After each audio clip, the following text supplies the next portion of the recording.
आज एक साल बाद फिर से साइक्लोन ने भारत के तटीय क्षेत्र को, विशेष करके पूर्वी क्षेत्र को प्रभावित किया और उसमें भी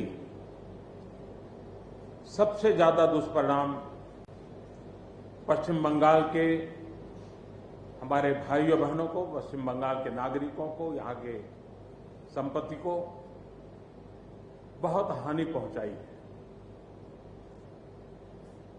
साइक्लोन की संभावनाओं से लेकर के लगातार मैं इससे संबंधित सभी लोगों से संपर्क में था।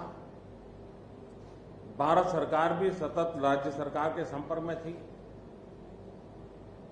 साइक्लोन का नुकसान कम से कम हो, इसके लिए जो भी आवश्यक कदम उठाने चाहिए उसके लिए राज्य सरकार और केंद्र सरकार ने मिलकर के भरसक प्रयास किया। लेकिन उसके बावजूद भी करीब करीब 80 लोगों के जीवन हम नहीं बचा पाए। इसका हम सबको दुख है। जिन परिवारों ने अपना स्वजन खोया है उनके प्रति केंद्र सरकार, राज्य सरकार और हम सबकी संवेदनाएं हैं और इस संकट की घड़ी में हम उनके साथ हैं। संपत्ति का भी नुकसान काफी होता है, चाहे एग्रीकल्चर हो, चाहे पावर सेक्टर हो, चाहे टेलीकम्युनिकेशन हो, चाहे घरों का उजड़ जाना हो, अनेक प्रकार का, चाहे वो इंफ्रास्ट्रक्चर का हो, चाहे व्यापार जगत से लोग जुड़े हुए हो, चाहे खेती क्षेत्र से जुड़े हुए, हर किसी को नुकसान होता है। आज मैंने हवाई निरीक्षण करके बारीकी से इस प्रभावग्रस्त विस्तार को मुख्यमंत्री जी के साथ, गवर्नर श्री के साथ दौरा करके उसको देखा है।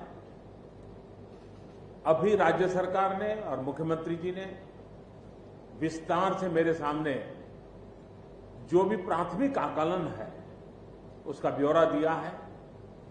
हमने तय किया है कि हो सके उतना जल्द डिटेल में सर्वे हो, कृषि का हो, पावर सेक्टर का हो, टेलीकम्युनिकेशन का हो, घरों की जो स्थिति है, इंफ्रास्ट्रक्चर की जो स्थिति है, केंद्र सरकार की तरफ से भी तत्काल एक टीम आएगी और वो टीम इन सभी क्षेत्रों में सर्वे करेगी और हम मिल करके रिहेबिलिटेशन हो, रिस्टोरेशन हो, रिकंस्ट्रक्शन हो, उसकी व्यापक योजना बना करके बंगाल की इस दुख की घड़ी में हम पूरा साथ देंगे, सहयोग देंगे और बंगाल जल्द से जल्द खड़ा हो जाए, बंगाल जल्द से जल्द तेज गति से आगे बढ़े, इसके लिए भारत सरकार कंधे से कंधा मिला करके काम करेगी और जो भी आवश्यकताएं होगी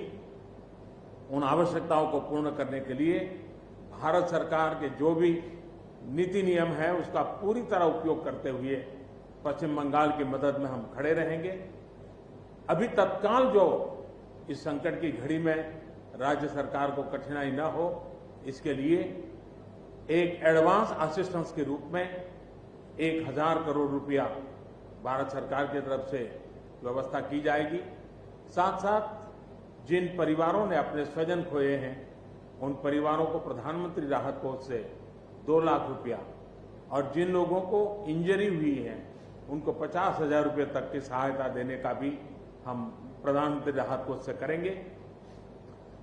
पूरी दुनिया एक संकट से जूझ रही है। भारत भी लगातार कोरोना वायरस के खिलाफ लड़ाई लड़ रहा है। कोरोना वायरस की लड़ाई में जीतने का मंत्र और साइक्लोन में जीतने का मंत्र दोनों पूरी तरह एक दूसरे के ऑपोजिट है। कोरोना वायरस से लड़ने का मंत्र है जो जहां है वहीं रहे, जरूरत नहीं हो तब तक घर से बाहर न निकले और जहां भी जाए 2 गज की दूरी बनाए रखे। लेकिन साइक्लोन का मंत्र है कि साइक्लोन आ रहा है, जल्दी से जल्दी सुरक्षित स्थल पर आप शिफ्ट कर जाइए, वहां पर पहुंचने का प्रयास कीजिए, अपना घर खाली कीजिए। यानी दोनों अलग अलग प्रकार की लड़ाइयां एक साथ पश्चिम बंगाल को लड़नी पड़ी है। लेकिन उसके बावजूद भी ममता जी के नेतृत्व में राज्य सरकार ने भरसक प्रयास किया है। भारत सरकार ने भी लगातार उनके साथ रह करके इस संकट की घड़ी में जो भी आवश्यक, जो एडवांस में करने योग्य था, जो उसी समय करने का योग्य था और जो आगे दिनों के करने की आवश्यकता है, उसको भी पूरा करने का हम प्रयास करेंगे। आज समग्र देश को जिनके लिए गौरव है, ऐसे राजा राममोहन राय जी की जन्म जयंती है और उस समय मेरा पश्चिम बंगाल की इस पवित्र धरती पर होना मेरे मन को छूने वाली बात होती है। लेकिन संकट की घड़ी से हम जूझ रहे हैं, तब मैं तो इतना ही कहूंगा कि राजा राममोहन राय जी हम सबको आशीर्वाद दें, ताकि समयानुकूल समाज परिवर्तन के जो उनके सपने थे, उनको पूरा करने के लिए हम मिल बैठ करके, मिलजुल करके एक उज्जवल भविष्य के लिए, भावी पीढ़ी के निर्माण के लिए समाज सुधार के अपने कामों को निरंतर जारी रखेंगे और वही राजा राममोहन राय जी को उत्तम श्रद्धांजलि होगी। मैं मेरे पश्चिम बंगाल के सभी भाइयों बहनों को विश्वास दिलाता हूं कि संकट की घड़ी में पूरा देश आपके साथ है। भारत सरकार कंधे से कंधा मिला करके आपके साथ आने वाले सभी कामों में खड़ी रहेगी। इसी संकट की घड़ी के समय आप सबसे मिलने आया हूं, लेकिन कोरोना वायरस के कारण सब नागरिकों से तो नहीं मिल पा रहा हूं। मन में एक कसक तो रह जाएगी। यहां से मैं आज उड़ीसा की ओर जाऊंगा और वहां भी हवाई निरीक्षण करूंगा, वहां के माननीय मुख्यमंत्री जी से, वहां की सरकार से बातचीत करूंगा। मैं फिर एक बार पश्चिम बंगाल की इस दुख की घड़ी में मैं आपके साथ हूं। जल्द से जल्द आप इस संकट से बाहर निकले, इसके लिए मैं पूरी तरह आपके साथ रहूंगा। बहुत बहुत धन्यवाद।